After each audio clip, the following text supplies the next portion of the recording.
Okay, today I'm going to be talking about enzymatic browning, and I'm going to be using this apple as an example.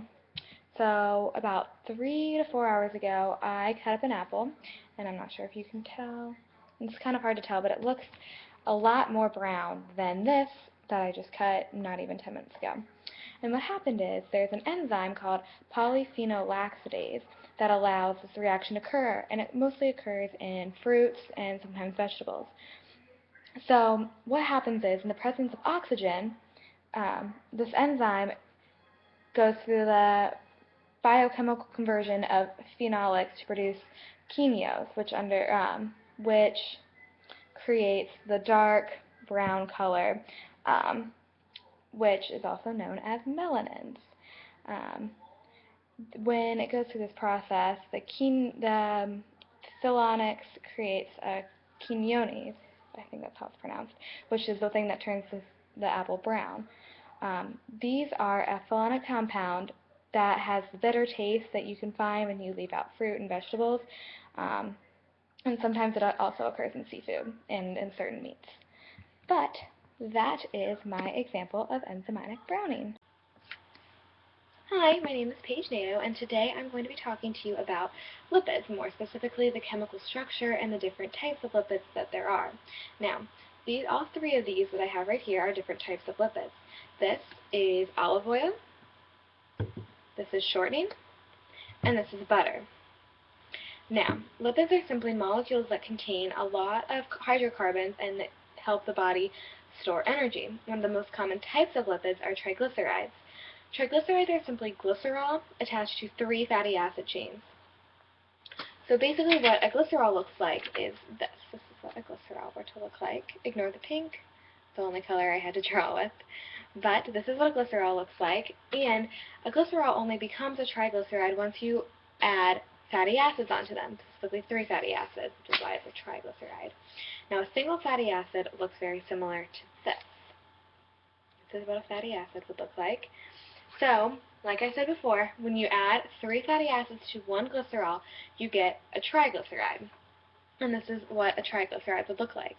Now, the chemical structure can vary between them. There can be more carbons, less carbons, but basically overall, this is what a triglyceride would look like. There are more than one type of lipids that exist. As you can tell from here, these are all different lipids. There are unsaturated lipids and there are saturated lipids. Saturated lipids are solid at room temperature, and that is because they are carbons. They are a chemical compound that has carbon saturated or completely filled with hydrogens. As you can see here, butter is the most saturated. I'm squeezing it. It is hard.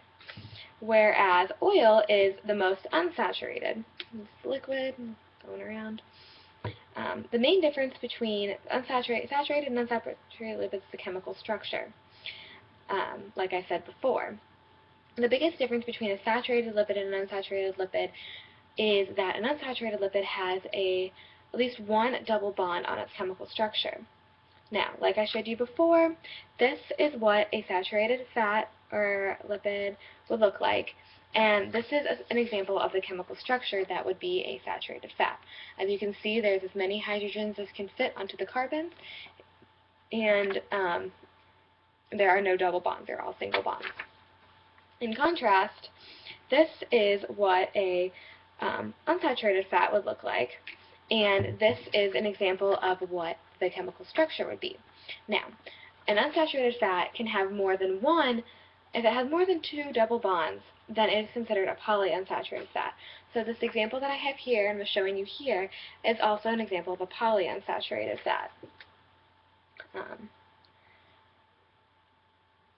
Now, most of the time, if you want to figure out the difference between the levels of saturation, I guess what you can call it, is there's a table that you can do. Now, butter is the most saturated that I have with me right now. Butter is about 60%, or maybe a little more, a little less, saturated fat, and has a little more than 20% unsaturated fat. Whereas Crisco here, as you can see, it's a little more pliable. I can kind of play with it a little bit more. This is only 30% unsaturated fat. or saturated fat, I'm sorry. Now, in complete and total contrast from this two, this is olive oil, and olive oil has between 74 and 75% unsaturated fat, which is why it is so much more, it's completely and totally liquid at room temperature.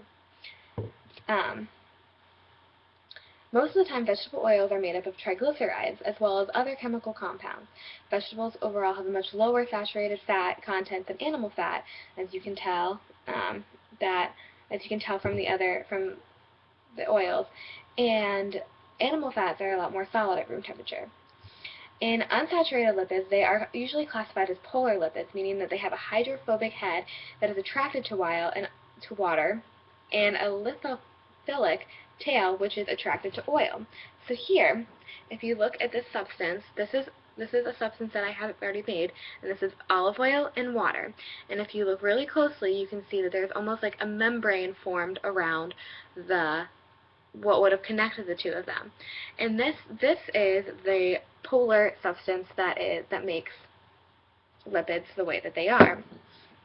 Now, in contrast, nonpolar lipids are hydrophobic against water. They repel water, and they are usually they're very resilient against water. Most cholesterol that we have in our body or that we can find are considered nonpolar. Now, if you wanted to make an unsaturated fat more saturated, or make a liquid more solid, then you would have to go through a process called hydrogenation, which is basically the process of adding more hydrogens to unsaturated fat, making a liquid more solid. Now, the biggest problem with hydrogenation is that trans fat can form as a result of the hydrogenation process. Trans fats can be found in a lot of fast food and processed foods, and they are very, very unhealthy for you. They damage your body because they increase your bad cholesterol levels, which are known as LDL, and they also reduce your good necessary cholesterol that keeps you healthy, keeps your immune system strong, and that is known as HDL. So, overall, there are a lot of different types of lipids, even more than I have here. There's more than just olive oil. There's vegetable oil, coconut oil, tons of different oils. There's a ton of different fats. There's margarine, which is man-made fat, as well as different animal fats that you can use. And shortening is just, hydrogenated vegetable oil. Basically, the biggest thing that you want to do when you're distinguishing lipids from one another is to figure out which has the best health benefits for you, depending on what you're making, depending on what you're using it for, as well as knowing the specific task, because each one has their own chemical structure as well as their own specific task for you. And the biggest thing is to figure out which one fits best. So, thank you very, very much. And that is lipids.